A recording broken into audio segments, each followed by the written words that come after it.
The MrBeast situation has taken a huge twist. He is incompetent, petty, a liar, deceptive. Hello donuts! Today we're going to be covering the huge twist in the MrBeast drama and how MrBeast has responded, because this is going to change everything. I know you're absolutely thrilled by this. So if you've been keeping up to date with the MrBeast drama, you will know that a former employee called Dogpack404 has made a series of videos on MrBeast, basically exposing the inner workings of the MrBeast team. We've done a whole video covering this entire saga, saying how he runs illegal lotteries, how he mistreats people that work for him, how he manipulates kids. There's a whole series of accusations, and that's just scratching the surface. Now, after Dogpack404 released his series of videos, a lot of people praised him, especially where he said that he isn't monetizing his videos. So it basically looked like he was doing this without any financial gain, any personal gain at all, which on the surface looks like a good thing to do, because a lot of people would be scared to say anything bad about MrBeast, especially at the time he did it, where the entire kind of aura around MrBeast was positive. However, in the last few days, a YouTuber by the name of Soggy Cereal why do these people not just have normal names like Andy and Bert? They're named like Batman villains. He released a video called The Truth About MrBeast and Dogpack404. Oh, this is why I live. This moment right here is why I'm on this planet. This is going to fill the void in my life I didn't know I had. And it basically consists of him doing a thorough investigation into all the allegations that Dogpack404 put against MrBeast. And what he reveals in this video is pretty insane. Now, this video is an hour and a half long, so I'm basically going to go through it and kind of summarize these points. So you don't need to watch it yourself, because I know you don't have the time for that. However, just before we do that, I have something quite groundbreaking to tell you. Is it groundbreaking? I guess. I was sitting at this desk planning this video, and then I checked my Instagram and I had a DM off a verified account, and I thought, wow, okay, better help. Finally, the sponsor's coming in. I'm rich. Unfortunately, it wasn't. I'm still sad. It was actually MrBeast himself, which I was like, this is surely his account's got to be hacked. Why is he messaging me? And before I opened this message, I was like, kind of like crapping my pants. I was like, oh my god, I'm about to get drafted into like a solitary confinement for 100 hours video. Like, getting drafted into a MrBeast video for YouTubers is like the Hunger Games. I was sitting in my room crying, doing the... hoping that someone is going to volunteer as tribute for myself. Now, I'm not going to like show the screenshots of what he said, because I kind of just feel like dirty doing that, because it's like a private DM. However, I will tell you the overriding context of it. He basically linked me Soggy Cereal's video and inferred that, you know, me making a video on it could be good because there's new information in it. Now, as soon as I read this DM, I can't lie to you, I felt quite dirty, like, and I wanted to kind of scrap this video, because I instantly felt like it was kind of, not tainted, but I was like, wait, does this make this just kind of a weird vibe now because he wants me, or he's like inferring that I do it, even though I was already kind of planning on doing this video? And obviously, I'm like a creator who's kind of just in his own lane. Like, I don't really collab with anybody. I'm not really after a collab with anybody. So I just replied to MrBeast saying, thanks, we'll take a look. Like, that's my only reply to MrBeast. I don't mind sharing my DM, because obviously, like, it's with my permission. I could have easily have just not mentioned that, but I feel like I have to mention it, because I would feel dirty doing this video if I didn't mention that to you. Like, I just want to make sure like this video is transparent and you know that this has happened. However, I am completely unbiased, and that does not change my opinions in this video. But before we do get on to Soggy's video, where he kind of disputes the accusations against MrBeast, I do want to discuss why MrBeast might be messaging someone like me. And I've seen other people have like posted about this on Twitter, that he's messaged other commentary creators. Even Pyrocynical mentioned in his video that MrBeast messaged him. I initially thought, is he trying to like turn the tide of like public perception? Like, does he want people to know that he's actually not as bad as what these people are saying he is? However, when I've watched this Soggy's video, like, it does dispute a lot of the claims, but some claims are still left kind of, you know, unexplained. But when I went over it in my head for quite a while, I realized that MrBeast is like an algorithm genius. He knows that if more people make a video reacting to this video, then that video itself is going to get promoted more, because that's just how the YouTube algorithm works. You will often find creators that are very similar to each other will upload at the same time, because it kind of means your video is in like the shop window in other people's channels. For instance, if like 3 creators make a video on the topic that you're making a video on, that's like 3 more like times your videos in the shop window to get views, because if someone clicks on them videos, they're more likely to click on your video, meaning the original video is going to get so much more promotion. And this is why I felt a little bit dirty here when I kind of was carrying on with the planning of this video. However, I was originally going to do a video on this, so that's the reason we're still doing it. So let's get into Soggy's video. Soggy Cereal's video starts off with a trailer where he basically shows that he's interviewed people that work for MrBeast who were managers and friends of the people that are currently calling them out, including Dogpack404 and also Jake Weddle, the person that did the solitary confinement video that we've covered. And the way that he opens up this video is very interesting just by the language he uses. This video won't just be about this alleged fraudulent and manipulative asshole, it'll also be about this confirmed fraudulent and manipulative asshole. It's interesting the way that he kind of introduces that, because it looks like he's calling both MrBeast like a fraudulent arsehole and also Dogpack404, but obviously he says alleged and then confirmed for Dogpack. Now a lot of people subconsciously will be like, oh, this guy's not biased at all, he's just like alleged that Jimmy could be a fraudulent arsehole, but really that's not what he's saying. So it's quite a clever technique, and the reason that I kind of pick up on that is later in the video he comments how Dogpack manipulates his audience into believing things. And I also believe that Soggy uses kind of similar techniques, so I just want to make that clear from the offset. Soggy starts off by telling us how Dogpack basically tried to make him make a video on MrBeast in like a negative way, and it shows Dogpack basically trying to gaslight Soggy into like forcing him to kind of make these videos to kind of change the perspective on MrBeast, I guess. And I became suspicious of Dogpack404 after he called me overdramatic for not wanting to spread serious accusations with unsubstantiated and easily refutable evidence. Now this is interesting because we've only really seen Dogpack as like the hero of this situation. Like there's not been really a negative light on Dogpack that much. And you see him saying to Soggy, alright big dog, good talk, I'm still gonna cook you. Like that's a weird phrase to say to somebody just because they don't agree with you. It's almost like, oh what, you don't agree with me? I'm gonna tear you down limb from limb like this is Valhalla. It's like these people are so dramatic. Like you're making videos about MrBeast. Is it really that deep? Soggy then goes on to dispute a series of accusations that Dogpack made about MrBeast. First off, he begins talking about Delaware. Now, we've mentioned in a previous video, Delaware is the apparent sex offender that MrBeast hired knowingly, Dogpack said. Apparently, the MrBeast team call him Delaware because that's the place that he's banned from. Now, Soggy basically disputes this, basically saying, like, it's really difficult to get banned from a place for doing this. And he also says that this guy had this nickname before he started working at MrBeast, so the MrBeast team didn't actually give him that name. Now, I remember saying that I don't believe MrBeast would like knowingly employ someone that is like accused of this. However, it was weird that he would wear a mask in videos, and I did say that it's almost like he's hiding in plain sight. Like it kind of feels a little bit off, especially when these videos are for children. But Soggy goes on to explain that MrBeast was only 19 when he employed Delaware, and he actually employed him because he like featured in a video where he worked at Best Buy. Now, obviously, you can see here that he's not wearing a mask. However, I don't believe Jimmy is like totally innocent here. Like he was 19 when he employed people, and apparently he was just mass employing people as the company was growing fast and he needed people to help him. And obviously you should do background checks on people, but I know me as someone that is older than 19, I don't do background checks on the people that I hire. I kind of just work out if I think they're a good person. So editor Justin, please be a nice person. But Jimmy's videos deal with the public a lot more and deal with, like, obviously children. Like, he has to be more thorough in the people that he employs, because these people, like, are representing him and they're always in videos. Like, they're part of his brand, and does he want to be associated with somebody like that? I doubt it. But I do understand how it would have been difficult to, like, foresee this before employing him, because you see here, Whatever he just looks like a normal guy. Like, just working in a shop, just doing his job, like, and you have the chance to, like, possibly change this guy's life. It's such a weird situation.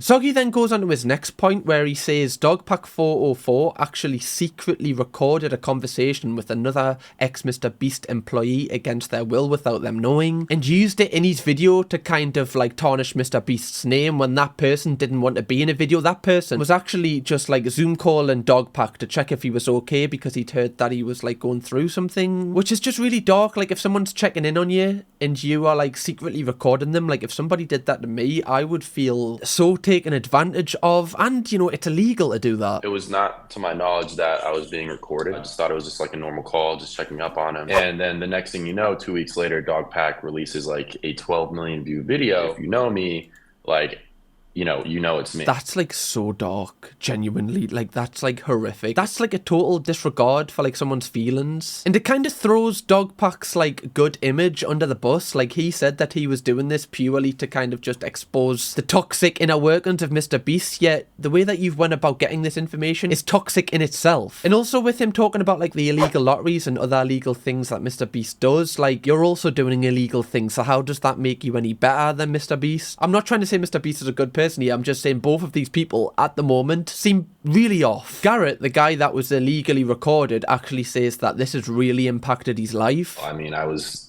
manic and crazy for about a month and a half trying to just watch relationships like fall through my fingers. So obviously this guy's like entire life has kind of like, took a really bad turn since Dogpack uploaded this video. So it kind of puts into question, like, is Dogpack's video worth it when other people are just kind of getting their lives ruined because of it? I guarantee if you ask this guy for like a statement, he might have even give you like a statement, but the fact you just have like totally blindsided him is just out of order. Moving on, Soggy then discusses Jake Weddle. Now, we covered the Jake Weddle situation. If you don't know anything about it, basically he did a video for MrBeast where he was like locked in solitary confinement for hours, and that had like a really bad negative effect on his mental health. Like, it would have a bad effect on anyone's mental health being locked in solitary confinement, and what Jake went through during that period would have been horrific, and I just want to validate like how he felt during that and the trauma that would have came after that. However, one thing I did actually call Jake out for was I believed like the reason that he was kind of calling out MrBeast maybe wasn't, as pure as it seemed. Now stuff's been revealed about Dogpack. I actually think that both of them are trying to like profit off like calling out MrBeast in a way. Like, Jake even started a Patreon where he wasn't offering people like really anything in exchange for their money. He was basically just kind of like taking people's money for doing what like YouTubers do every single day for free. It was kind of really odd. But there was certain things that Jake Weddle kind of like over exaggerated in his interview with Dogpack. Like, for instance, he said that he was put through a war crime. And I go, they're not turning the lights off. He goes, what? That's a war crime. We're not allowed to do that to terrorists. Now, obviously, he's like quoting his friend, and he's basically making out that this is like an actual war crime. That's why even in the editing, they put the definition of war crime on there. It's basically like saying to the audience, like, look, they've actually committed a war crime here. However, later in the video, Soggy actually gets the person, Jake's friend, who said this war crime quote, and he said that he totally meant it as a joke. Like, this is something you can get heavily sued for, and Jake actually backtracks a lot, like in a Discord call, I believe. Yeah, I agree. That is very serious. That's why I alleged it. Like, that wasn't alleged in the video at all. Like, when I watched that video, I was like, oh, he genuinely believes that, like, he's went through a war crime here. Now, obviously, that's a serious allegation to put towards MrBeast, but I still don't think it invalidates, like, what Jake went through. Like, it might not have been a war crime, but it still was pretty bad. Although he did like sign up for it and he is a grown adult, I did say on the video that I did covering that, still like to put somebody in that situation is like, it's still awful, because that's like a life altering experience, spending that amount of time in solitary confinement. Like, you've got to be a certain person to even want to put someone in there. There's a few people I'd want to put in solitary confinement, am I right, guys? I'm looking at you, Elmo. Ruined my childhood. Soggy then goes to dispute some of the claims Dogpack made, where he said that MrBeast was lying about Feastable bars being healthier than Hershey bars. Basically, in Dogpack's video, he didn't like compare the same size of chocolate bars. That's why like the Feastable ones had a lot more like sugar in than the Hershey ones, because the bar wasn't as big. It's little points like that, little minor things that he's trying to like kind of dispute, which he does a good job of, but again, it doesn't really alter the kind of perception of MrBeast, in my opinion. But one thing it does is it kind of discredits Dogpack's accusations a little bit, because why is he telling like little white lies? Why is he using like little manipulation tactics? Like, does he really need to lie about that? Like, it's a little weird thing. Soggy then goes on to cover the whole CP situation. That situation is where Rosanna Pansino and Dogpack basically made a video where they expose loads of inner messages from the MrBeast team in like a work chat. And one of these messages was from Ava Chris Tyson, where she put a photo into the group chat where she believed that Ivanka Trump was actually 13 years old. Now, it later came out that she wasn't actually 13 years old, which doesn't make that any better on Ava Chris Tyson's behalf, but it does mean that it isn't classed as CP. However, Rosanna Pansino and Dogpack didn't actually research this, and they actually filed a complaint into the FBI about the situation under the CP laws, which is just kind of wild to do when you haven't like researched like how old this person actually was. Again, doesn't make it any better from the MrBeast side though. The more I cover this situation, the more I just think like, is anyone a nice person anymore? anymore. Like, even the people that are portraying themselves to be good, the ones that are like trying to exploit information to the public, they're as bad as the people who are like, they're trying to expose. Like, what is going on? I did say myself in the video we did covering that video that I felt it was really uncomfortable that both Rosanna and Dogpack were laughing during these messages where it involved apparent CP. I had a few people comment on that video saying, oh, like, some people like laugh when they're nervous, and like, that's totally fine. Like, I laugh when I'm nervous, but if you're the type of person that laughs when you're nervous and when you're talking about CP, just don't do that video. Now, we're like 25 minutes through this video, and one thing I will kind of say is I haven't seen Soggy say a bad word about MrBeast. Now, a lot of people have criticised Soggy, saying, is this video, like, is it funded by MrBeast? Is it like totally biased to MrBeast? Is Dogpack on one scale and Soggy's on one scale, and then the truth is in the middle, which I kind of believe to an extent. That's why I believe Soggy said in the intro of this video, like, this alleged fraudulent arsehole, just to kind of look like it's kind of going to be like a balance video, whereas so far this is just like a total kind of like attack on Dogpack. I say attack, more like, you know, disputing everything he says. It's just interesting because he doesn't kind of keep it balanced. It's very much just like, these are awful people, this is why they've lied here, this is what they've done bad here, but he doesn't kind of look at it from all sides, like at certain points. Soggy then exposes how Dogpack404, when he worked at MrBeast, put forward some pretty outrageous ideas towards the team for them to do. I suggested a video for breast cancer awareness about buying 1,000 boobs. If this wasn't supposed to be creepy or weird, then why did you make sure to blur the title and thumbnail when showing it on screen? I still got the sharp version. The way that he framed that, like, oh yeah, I'm just doing this to be a good guy, that's a weird thumbnail. Like, that, it just is. Why is MrBeast's face like that? Like, hey? 6 boobs? Anyone? You like boobs, right? Right, 6 of them. Is that okay? Click this video. Will you click it? I don't know, just the whole essence of this being like a nice thing to do, and then pairing that with the title, I bought 1,000 boobs. It just doesn't really fit. What? Especially when you also sent in these work IDs, such as Baby Battle Royale with... Like, these are just really bad ideas for videos. Like, they're just not great. They're really, really not great. Like, why would you want a baby battle royale? Like, who's gonna watch that? Giving babies weapons? What? That's the best video. Let's get me notepad. 2 secs. And I wonder if this was one reason why Dogpack only kept his job for, I believe, like 23 days, was it? Something around that. It's just interesting because he also called Jimmy out for being like inappropriate with like his video ideas and kind of manipulating children. If you're now calling MrBeast out for like, you know, being kind of inappropriate with children's minds, why would you suggest a baby battle royale, putting like boobs in the thumbnail, doing a video idea where MrBeast tries every single drug? It's just odd, and it just kind of taints the image that you're trying to portray yourself as. If only Jimmy just took that crystal meth that Dogpack suggested, none of this drama would be a thing. Do better, Jimmy. Now, Soggy goes on with further points to discredit Dogpack's image. A lot of them I don't feel like we need to cover because, like, at this point I think you can kind of like gauge that Dogpack404 maybe isn't the best person. But one thing that is interesting is like Soggy has so much access to like hidden recordings that haven't been like surfaced, and like MrBeast team members. It's just interesting how he's kind of been given all of this, you know, and that's why some people have inferred that is there like, you know, like, is this kind of funded by the MrBeast team? Like, for instance, Soggy has like a leaked audio file of Dogpack's like sacking, like when he was losing his job. Can I please have a second chance?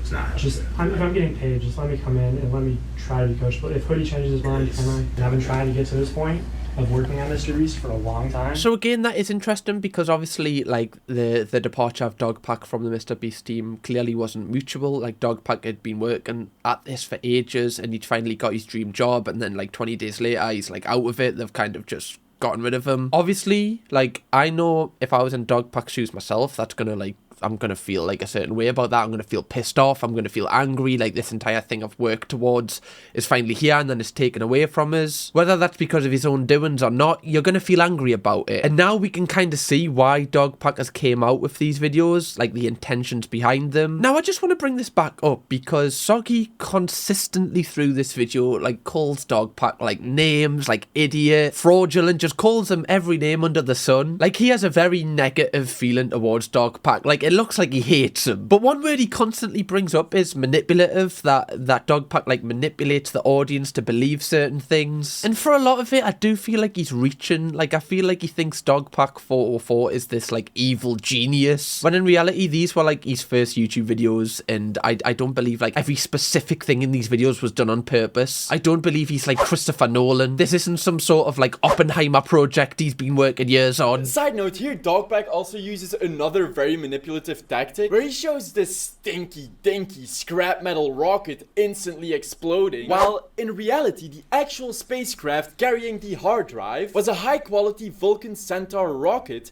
made in collaboration with NASA. Stinky dinky rocket, high quality spacecraft carrying the hard drive with memes from MrBeast. I hate to use this word, but I feel like it's a little bit glazing. Like, why are you trying to like say how good MrBeast's rocket is? I don't actually think this is a manipulation tactic from Dogpack. He probably just searched rocket and put the first thing like that he saw as the background of the green screen. Even though that doesn't make it right, I don't feel like that was done on purpose to make people believe a certain way. When I watched that video, I didn't believe that that was the actual rocket. I don't know if that's because I'm like an adult or I watch YouTube. It is interesting because I do believe a lot in this video. Like, this video is an hour and a half long, and I think with some points he does nitpick by calling Dogpack manipulative when, like I questioned in the intro, it could be argued that Soggy Cereal used manipulative language where he said this alleged fraudulent arsehole and this confirmed one, because it says in people's heads like he's calling both of them fraudulent manipulative. This means that Soggy is unbiased and he's going to say things about everyone, whereas in reality he hasn't really said many negative things about MrBeast in this video at all, and we're an hour through. And by the way, I'm not saying he's manipulative, but I'm saying if you're using his logic of manipulation, that could easily be construed towards him himself. Fuck me, what am I even saying here? This is just like, some of this is pure slop.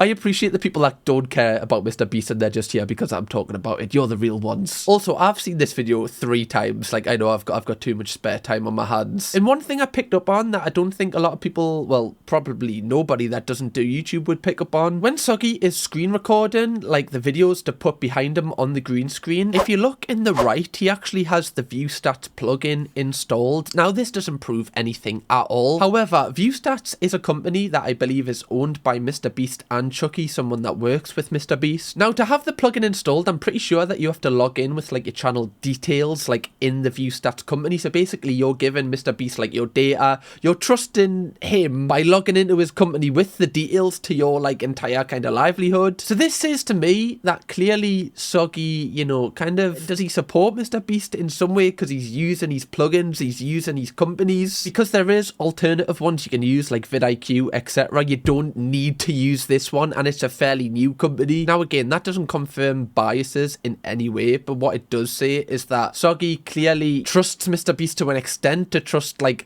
logging into his plugin. Now after this, and probably the most interesting part of this video, is when Soggy actually travels to North Carolina by plane, which is where MrBeast is apparently based, I think, to have a series of interviews with people who've worked for MrBeast. Now this is where a lot of people have questioned, like, is this video funded by MrBeast? Because how have you like got in contact with all these people, and how have all of these people agreed to like come onto your channel? It is interesting because some of these people are high up in the MrBeast team. For instance, there's someone from the ideation team, there's the hiring manager, there's a producer at MrBeast. Like, these are big characters in the entire team. He's been given a lot of access here, so clearly, you know, these people felt comfortable enough to come into this channel where they wouldn't be challenged too much. I don't want to be too overly critical of this, because even just getting an interview with anybody from inside the MrBeast team gives us a little bit of insight, because we've had nothing from MrBeast as of yet, which later in this video we're actually going to cover his first response to everything, finally. Now, the overall vibe of all of these interviews, again, is just kind of discrediting Dogpack404's accusations against them and MrBeast himself. You can tell by this point, but the entirety of this video is, it says it's the truth about MrBeast and Dogpack. It's basically just the truth about Dogpack. One thing that I did think was interesting that hasn't really been kind of considered during this entire drama is, obviously, with all of this negative like talk around MrBeast, less brand sponsorships are going to be rolling in for them, which means a lot of the philanthropy that MrBeast does has actually had to stop. Which, whether you think his intentions are pure with his philanthropy, it doesn't really matter, because he's actually out there changing people's lives. Like, those videos are actually really good, and that is a really sad consequence of this drama, that like real people are actually suffering because of this drama, obviously self-inflicted by the MrBeast team and people involved with MrBeast. But I do feel sorry for people that, you know, maybe it's like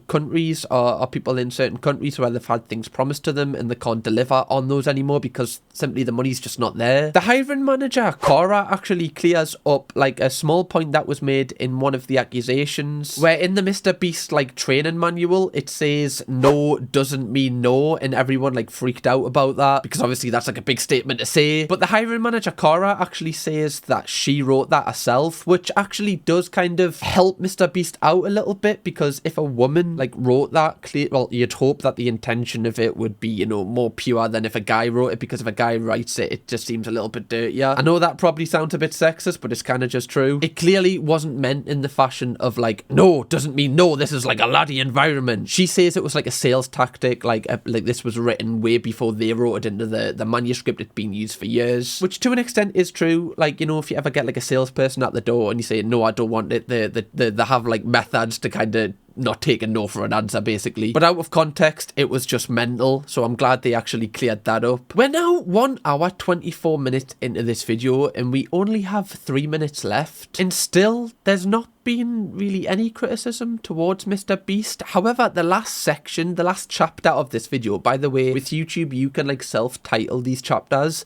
is called Criticizing MrBeast. Now this is the very last segment of the video, and it's arguably the shortest bit. Now I quickly skimmed over the chapters like when I was like a minute in this video, and I was like, oh, I'm looking forward to that, to see what he says about MrBeast. But in reality, he doesn't really criticize him at all. He kind of just like points you towards other videos that have criticized MrBeast. He does say a couple of things, but nothing like substantial, especially compared to the stuff he said about Dogpack in the last hour and 20 minutes. I couldn't really investigate the crypto stuff because I don't know shit about crypto. He then goes on to say that he wants to leave that to like the more investigative creators on YouTube. However, it could be argued that this entire video is like investigative journalism to an extent. Like how much research he's done for this video is like incredible. Like you could have easily have done like a small portion of research into the MrBeast crypto stuff and understood it, but like that's something you've chose yourself to not really look into, because like I'm not trying to say there's a narrative behind this video, but it just doesn't fit what you want to talk about. So I just find that a little bit funny, the fact that he's saying, yeah, just like I'm just leaving that to them. He can't say he's not like an investigative YouTuber himself when he literally flew across the country for a couple of interviews. That's like the definition of investigative YouTuber. Now this video blew up and has had like so many opinions about it, whether people believe that MrBeast is like totally in the right now, or whether people still believe MrBeast is a bit fraudulent. So Soggy actually did a series of tweets responding to all the criticism and all the feedback from the video, and he basically calls out MrBeast for DMing creators like me to make a video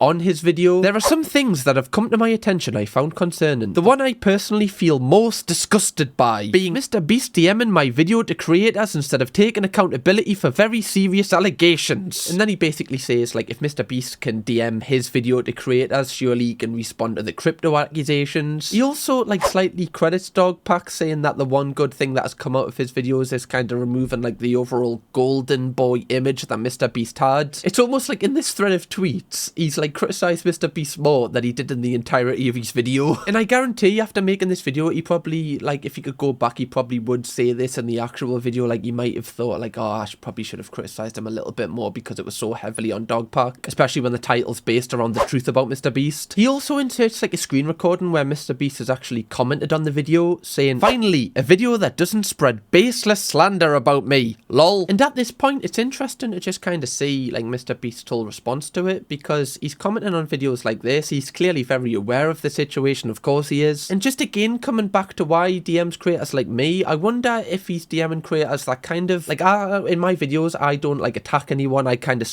try and see it from all sides and why certain people are thinking like this, and kind of just display the information and let you come up with your own kind of conclusions. I wonder if he intentionally knows that and he's, like, kind of nitpicked the creators he sent it to, or if he's just sent it to everyone. I guess we'll never know. But it is interesting that he wants people to make a video on this. Just quickly, guys, I want to say, if you haven't already, please do consider pressing that little subscribe button down there. Go on! Then you will be a part of the best community on the internet, the Donuts. We've got this little corner of the internet, this little community. We want to have you. We want you. Press it. You'll have plenty of videos like this to binge watch when you're bored on a consistent basis. And anyway, let's get back to the video. I know that's what you want. Now, MrBeast has actually responded for the first time ever to all of these accusations in person. He's done an interview with a commentary YouTuber called called Oompaville, and it's 2 hours and 37 minutes long. What? It's a huge day for people that don't leave the house. It's me. I'm talking about me. This is a huge day for me. I can't believe that I stayed up for this. Like other people my age, you know, are staying up for the child that they're caring for, or to watch the UFC or something.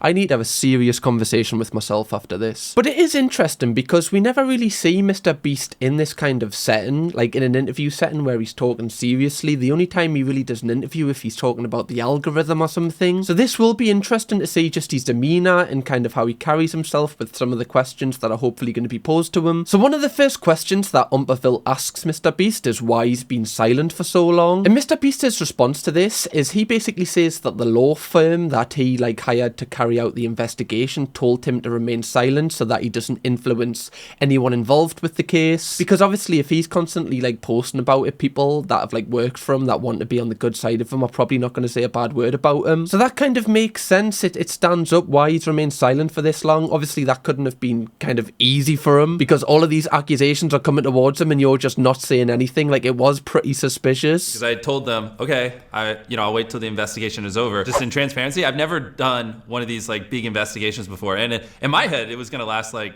2 or 3 weeks. It ended up taking a couple months. Now, as excuses go, I'd say that is one of the best that you can kind of come up with, that legally they've told you to not talk, rather than some YouTubers that choose just to not talk and just never talk about what they've done. Like I probably should have, like the second I could have talked, like I don't remember the exact date, 2 or 3 weeks ago when we put that report out, probably should have done something like this right then. If I could go back in time, I would. Now, with this part, like, I know I've been critical of MrBeast, but I do actually have sympathy with him for he doesn't know, like, he feels like he doesn't know how to deal with this because, you know, a lot of creators, when they go through a cancellation period, it's something that you can't really ask somebody else how to deal with because not everybody, like, who goes through that, it's such, like, a unique experience. Obviously, you've done something that has caused the cancellation, so, you know, you're not the victim here, but still, like, we see cancelled YouTubers all of the time, like, the way that they kind of react to it, every single one's different. There's no real blueprint. Some people like Shane Dawson do a live stream and react straight away and make it like 100 times worse. Some people play a ukulele. Some people just never talk about it and just hide from it. So one thing I do give credit to MrBeast for is he's actually coming on a platform where it's raw, where nothing's edited, where he's literally just answering questions that are posed towards him that aren't premeditated. And the opposition, the person asking the questions, isn't from his team, isn't associated with him whatsoever, actually has made videos criticizing him. Now, we've covered the scenario of this Delaware, the sex offender that MrBeast hired. I've mentioned this before, but a lot of people said that MrBeast knew this and he was hiding this. MrBeast in this interview says that he genuinely didn't know anything about it, and he actually tried to prove his innocence to YouTube creators, to commentary creators. Like, he'd message them and say, look, here's all the information, can you make a video on this? However, a lot of creators responded with this. One of them literally just said to me, like,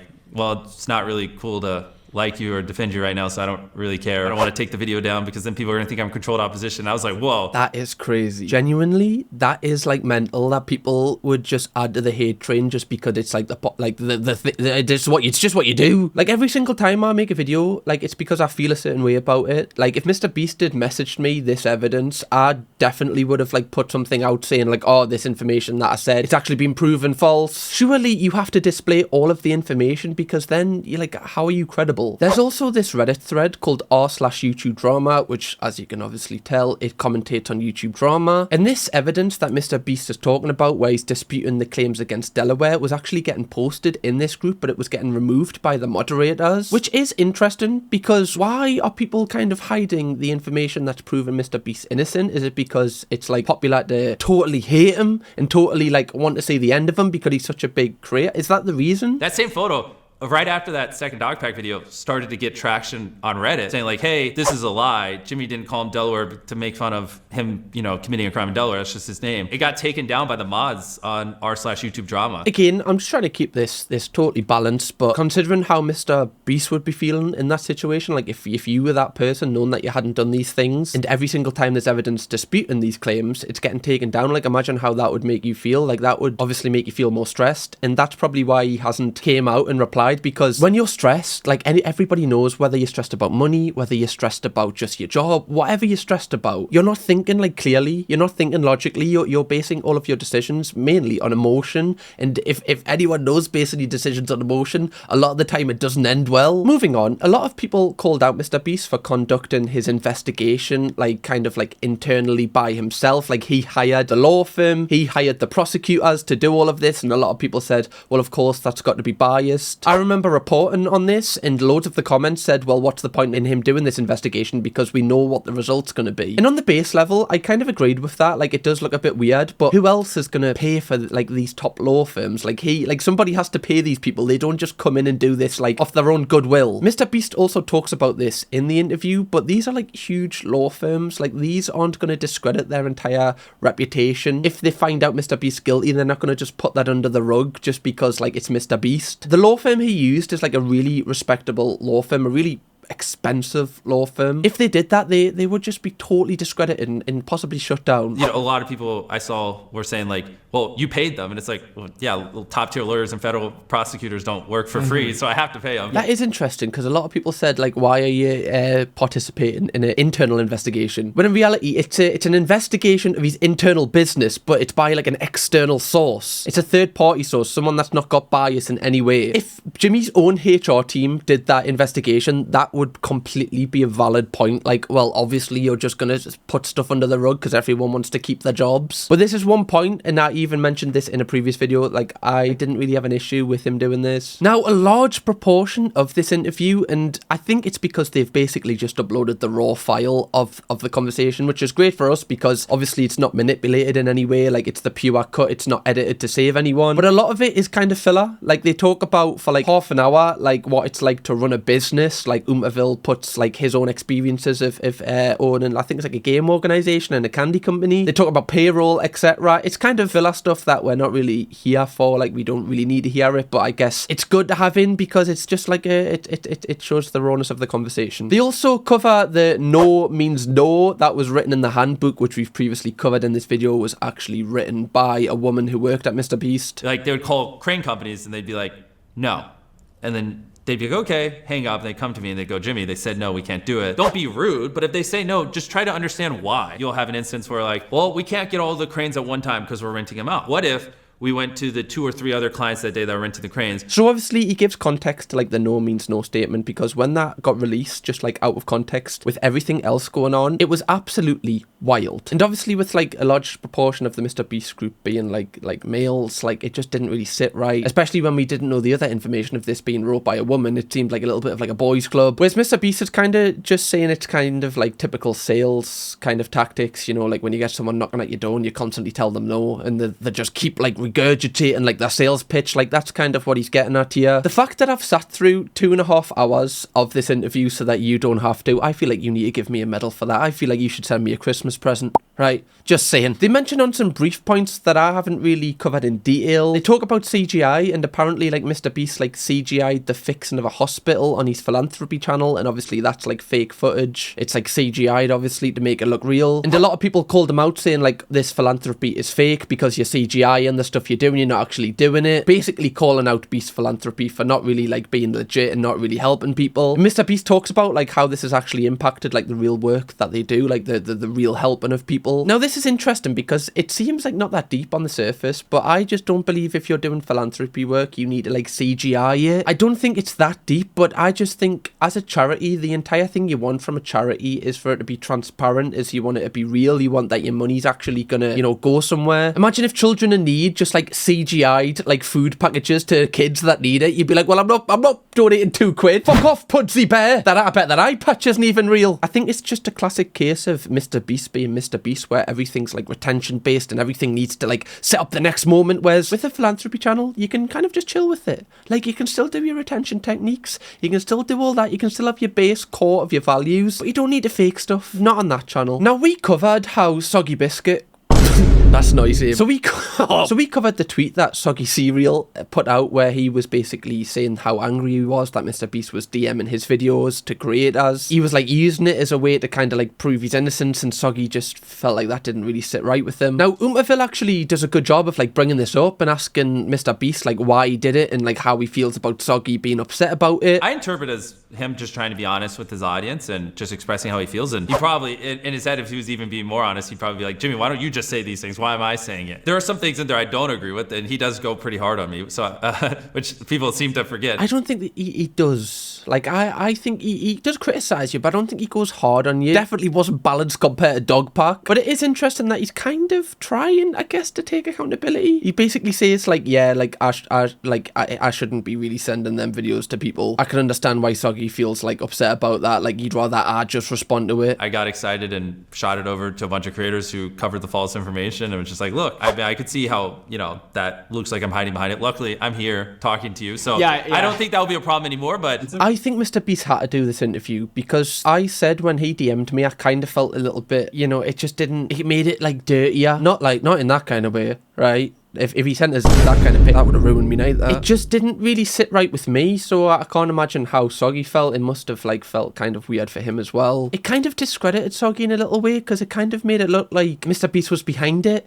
Like, why was he pushing it out so much? You know, it kind of made it Soggy look guilty when he's actually took all this time to kind of research everything. I can imagine why you'd be pretty pissed off at that, even though he is trying to get your video some more recognition. That's such a minor positive of what it really represents. They then go on to talk about the illegal lotteries that MrBeast was running, the 3 illegal lotteries mentioned. He himself says that he doesn't believe that he actually ran any illegal lotteries, even though Soggy basically said that 2 of them were false, but one of them he believed was an illegal lottery. An interesting thing he says, though, is that even though he doesn't believe that he ran an illegal lottery, he's still going to drop a link where people who participated in it can, like, apply for a refund, which... kind of like seems like a nice thing, but if you honestly didn't believe you've run an illegal lottery, why would you offer people a refund? Is it just to kind of like silence them, just quiet them down? Just the way he carried himself in his response to this question was a lot different to the way that he's kind of carried himself with like other things he's had to answer. If people want a refund or think for whatever reason like we did something wrong, like I'll send you a link that you can just put in the description where they can get a refund. Maybe just throw it on the screen here. Like every answer to every question, he's been so assured. And there you can clearly tell, like, he's kind of making it up on the spot. He's not really giving, like, a definite answer. He's kind of just kind of dancing around it, being like, I don't think we're checking it out, we're doing this, we're doing this, I don't know, what's my name, what date is it? This is the one part of the interview where it's not really cleared up. Like, it's not really, we don't really have too much more information than what we've already been given about this 3rd illegal lottery, which could be illegal. Obviously, like, I'm just going off body language here. Like, this is not fact at all, but just, I can tell that he feels uncomfortable answering that. And I wonder if that's because, you know, deep down or just inside him, he knows that maybe he didn't go about that in the most ethical way, in the best way. Because if you're so assured of something that you've, like, you know, done something completely right, you don't stumble. You just come out with it. You're like, this is what happened, bang, bang, bang. Even if it is ages ago, in your conscience, you'd know that you've done right. Obviously, that's just hearsay from me, but that's just kind of what I've inferred from it. oompaville then straight up just asks Jimmy if he's going to sue Dogpack404, the person that came out with all this information and allegations against him. Soggy has basically an hour and 27-minute video, and an hour of it is just flat out proving manipulation and lies and caused a lot of harm to my businesses. So, I mean... Fucking hell, just say it, man. Are you doing it or are you not doing it? Is it this or is it that? What are you doing? Basically, this means he is going to do it. Like, if he's already asked for evidence, that means in his head he's kind of had this idea that he's possibly going to sue Dogpack. Now, the topic around suing is it's just such a minefield because we see with CoffeeZilla, who's an investigative YouTuber, he exposes, like, scams. Big creators, like, taking advantage of their audience, and he gets sued a lot of time for, like, exposing this. So it's almost like people do something wrong, they get called out for it, and then they expose the person calling them out.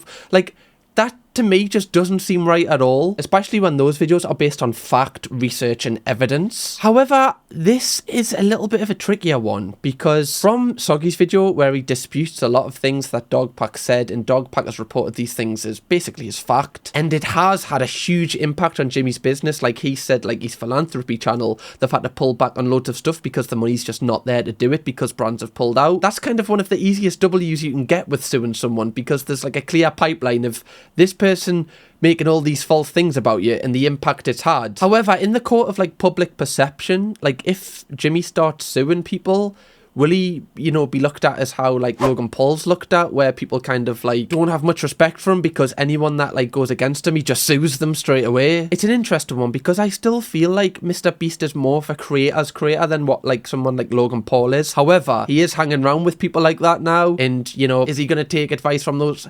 It's interesting. But I do think if he does sue Dogpack, that's going to start a whole precedent for the rest of commentary YouTube. oompaville then says to Jimmy that he thought initially that Dogpack's intentions with his video were pure, and I had this belief 100%. Like, I agree with oompaville. When I first watched those videos, I was like, this guy's clearly doing it because he wants to do it. He's a whistleblower of the company. He wants to expose the bad practices that they're performing. And I feel like if you felt that way, or that people in this situation felt that way, that you were kind of valid for that, because a lot of the information looked really, really solid before it was disputed. However, the way that Jimmy kind of combats this is like the first time you see how much this like situation has really hurt him emotionally. In the very beginning, I thought Soggy had good intentions. Or Dogpack. Exactly. Yes. Good intentions, even though even the very first video literally was what 90% lies. It seemed. You right? got manipulated. Yeah, but of course. Yeah, of course. We're just talking about optics, though. Okay. My point. Optically. Right. Optically. People who fell for right. the optics. You can see there that he is not letting oompaville get a word in here. Like, MrBeast has got this thing where he's very well media trained. Whenever oompaville asks him a question, if you like go back and watch this, you'll see that he always goes, oh, that's a great question. I'm glad you brought this up. Like, it's always a compliment. It's every single time oompaville says something, it's like validating his question and then saying what he wants to say, so it looks like it's kind of in like good faith. But this is the first time you really see Jimmy just kind of react on pure emotion and being like, you know, and just going. Then he has a sip of his water, calms himself down and lets him speak. But it's just interesting because I feel like I like seeing that. That's like what you want to see. You want to see the raw person. You don't want to see this kind of like image of someone he's like trying to portray. I liked that he had this little outburst at him. It's interesting that he said that like oompaville and like people like me, possibly people like you, have been manipulated. I don't really believe we have, because we were just shown information that basically seemed like pretty legit, and there was some legit information in there. I think it's a harsh term to say that we've been manipulated, because we didn't know the information prior. You did. You knew that this was all like bullshit, but we didn't. You can't expect people to go out of their way to give you the benefit of the doubt. Yeah, and so it's super important. And then you see there when oompaville comes back with like a legit claim, Jimmy kind of just stops himself, because you can tell like he's like looking away. He's kind of biting his tongue a little bit because he really wants to say what he feels, but he's like, you know what, just gotta keep it calm, because he knows that any little thing he says on emotion is going to be absolutely brought up straight away. So he's got to keep his like logical head on. But it is though, if like somebody says, like, you know, someone comes out and says, I don't know, they've been like, you know, essayed or something like that, and you believe them because that's such a, you know, like a huge claim, and then it might get later proven to be like a false claim. You don't say, oh, you were manipulated, because no, that's like an empathetic thing. Someone is coming out with like an experience which like they said really kind of affected them. That doesn't mean you've been manipulated. So it's just a weird kind of phrase for him to say. Now, a lot of people have been calling MrBeast out, you know, for like crypto kind of scams. Honestly, I don't know too much about this, because there's nothing in this world that I constantly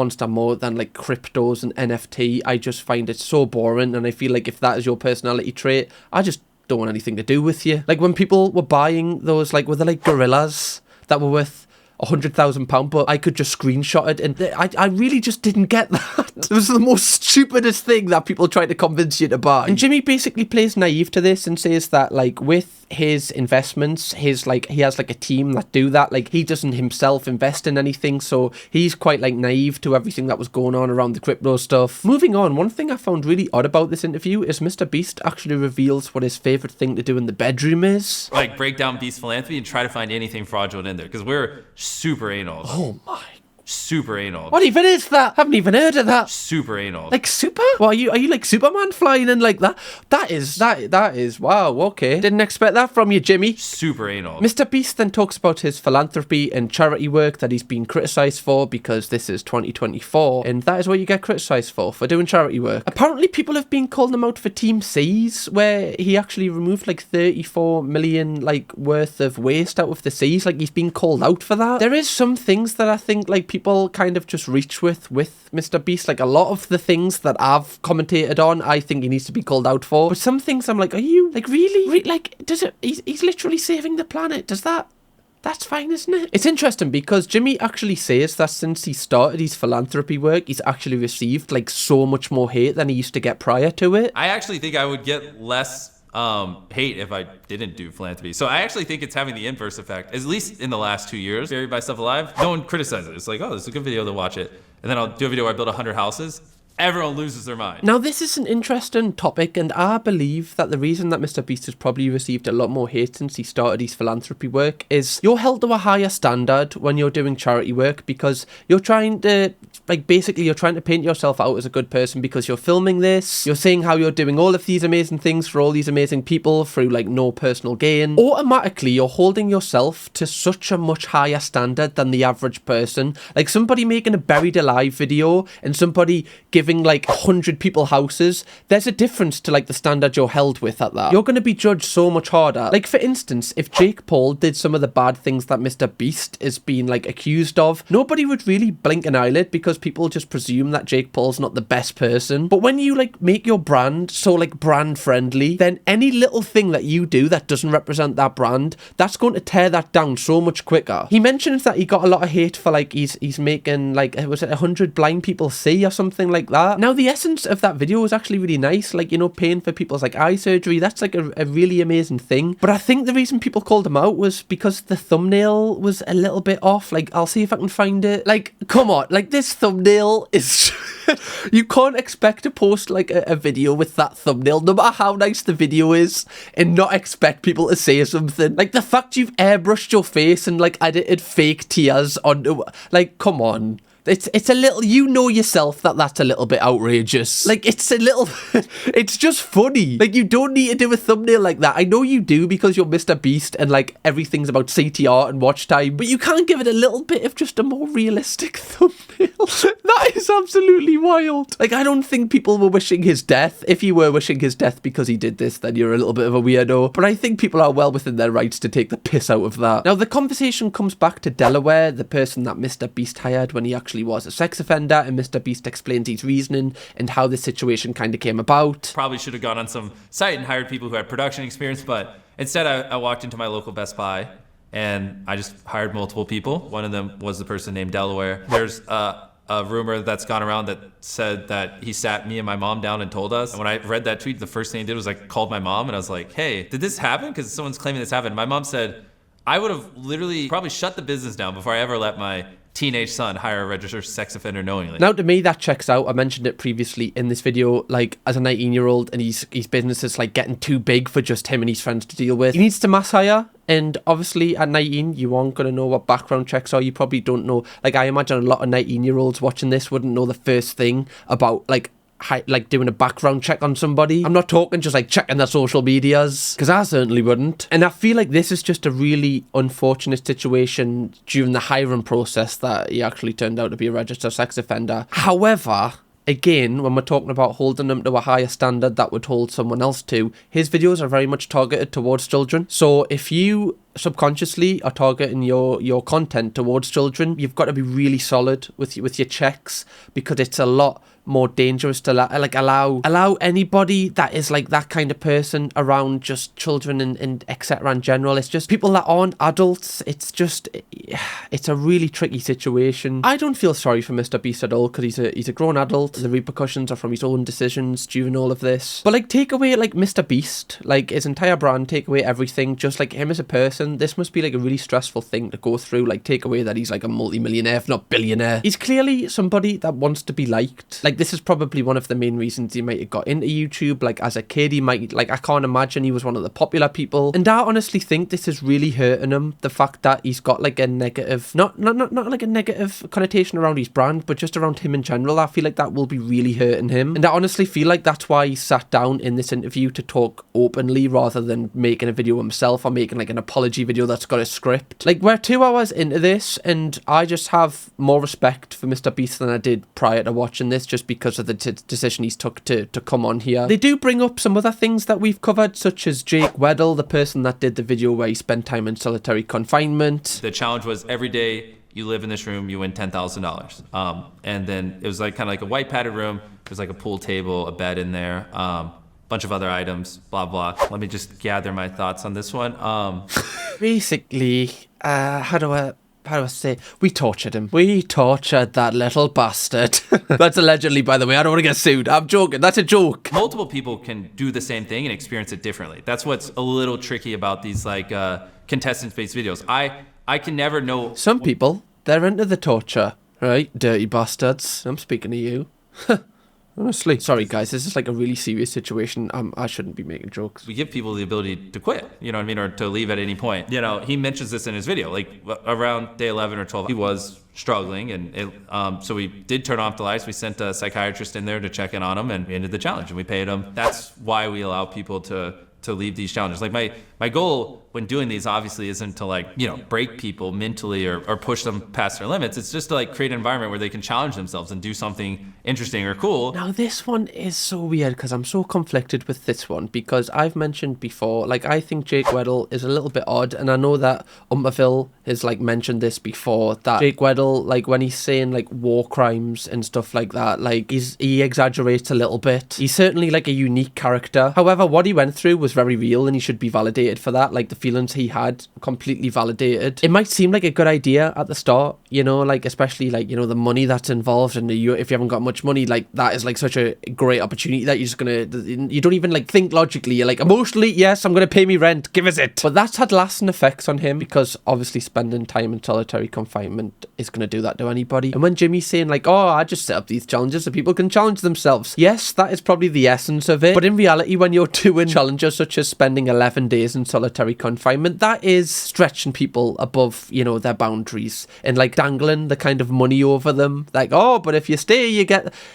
It's dark. You're trying to break these people, otherwise like you wouldn't put them in solitary confinement. After he made that video, I reached out and was like, hey man, like obviously we weren't trying to cause you any mental stress with that video or anything, and is there any way I can help? And it seemed like he really needed some financial help, so I ended up sending him $50,000 completely off camera or anything. I mean, he talked about it publicly so people know. Now that obviously is a nice gesture from MrBeast. Like he didn't have to do that. Like £50,000 just sending you 50,000. Like Christ, I want a friend like that. Can somebody put me in solitary confinement? I'll do that. So it is nice that he's done that, and obviously that wasn't on camera, so that's like, you know, people can't label the same stuff that they do for his Philanthropy, where they're like everything's on camera. He's did that off his own back. But clearly, for you to have given someone £50,000, you've got to feel like some guilt, unless like, I know that unless that's like pocket change to MrBeast, that's like what, like a tenner to us. Like why would he give him the money? Like surely the call's enough, like emotionally, if you've already given the money for like him actually doing it. Is this $50,000?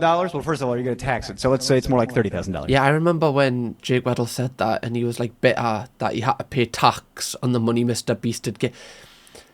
Strange guy. The interview then tails off towards the end, and they kind of like go over a couple of things they've already talked about. And yeah, that's basically this interview done. 2 hours 37 minutes I watched this for. Who am I kidding? I loved it. However, if it wasn't enough that like 2 hours 15 of this interview was them in this interview setting, oompaville actually called Jimmy the next day because he wanted to cover some further points. Can you imagine being like MrBeast getting that call, being like, I've just give this fucker 2 hours 15. Now he's ringing us for another half an hour. But it does show that oompaville like genuinely like feels passionate about this, and he wants to make sure he's got all bases covered. Like I actually really respect it. He's like one of my inspirations with YouTube because I can tell that he genuinely like cares about what he speaks about. He's not just one of these people just regurgitating and just pumping stuff out for the sake of it. In this like extended part of the interview, he basically brings up Shadman. We've covered Shadman before. He's like one of the worst human beings on this earth, and I don't really want to like give him any more attention than what he's already got. So if you want to watch the last 15 minutes of this interview, you can do that. And at the very end of this interview, what I do appreciate is MrBeast says that he wants oompaville to basically upload the raw file. Like that came out of his mouth. He didn't say, can I see the edit first? Which like some YouTubers, well, I imagine 99% of YouTubers who are cancelled would say, to make sure like they look completely good as possible. Like this shows that he's been as honest as he feels like in himself he's been as honest as he can be, because MrBeast could manipulate this interview and cut out certain points if he wasn't happy with how he said things, but he didn't, and I feel like he has to have credit for at least that. I also want to credit oompaville for like just participating in this interview, because I imagine like getting an interview with MrBeast is hard. He's probably got this on short notice. He's had to gather all this information, and I feel like he did represent how people were feeling, and he posed so many questions to MrBeast. One thing I will say is I feel like with a couple of the points where Jimmy kind of palmed them off, like kind of went, oh, I'm not too sure about that, he could have quizzed him a little bit more on it, such as the illegal lotteries and stuff that like he said he couldn't remember because it was so long ago and they're investigating or what. He could have like properly went in on him on that. However, oompaville himself said that like he didn't get MrBeast on to debate him. He basically just wanted to get him on to just give him a platform to talk about everything, which I think is completely fair. Also, like debating Jimmy, that could have put him more in his shell, and I feel like he just created this safe space where like MrBeast kind of talked, which is basically what a lot of people wanted. My overall opinion on Jimmy in this interview, I think that, you know, he plays some stuff off as him being like very naive, like he is like a young person. He's 26, I believe, 27, and it is plausible for a lot of the things like the Delaware stuff, like as a 19-year-old like hiring people, that's such like a overwhelming experience. He's bound to get things wrong during that, but I don't believe his naiveness covers stuff for like the illegal lotteries, because Jimmy is like, let's face it, Jimmy is a genius when it comes to YouTube and other things like that. A lot of the stuff, well, 99% of the stuff that he does is on purpose. Everything to the minute detail is done for a specific reason. If stuff is done in these illegal lotteries, it would have been done on purpose. So if that one illegal lottery that is still up in the air is proven to be kind of done in a bad fashion, you can't just play that off as being naive to a situation. So it'll be interesting to see how that one plays out and see if Jimmy kind of comes forward with any more information about that, because he said he is investigating it internally this time. But yeah, I hope that this video was interesting in some way. If you've made it to this point, hopefully it was, unless you just kind of put this on in the background whilst you were on your phone or something, which is totally fine, I get it. But yeah, loads of planning went into this video myself. Hopefully I've covered the entirety of this MrBeast situation in like a way that was kind of entertaining. I've done 3 videos on this, and I believe this is my last video on it now. I feel like this is a good way to round it off. If you do want to go and binge watch my videos on MrBeast, make sure you click this video right here, or watch a brand new video from me right now, right here, a bit more lighthearted for you. Go on, treat yourself, you deserve it.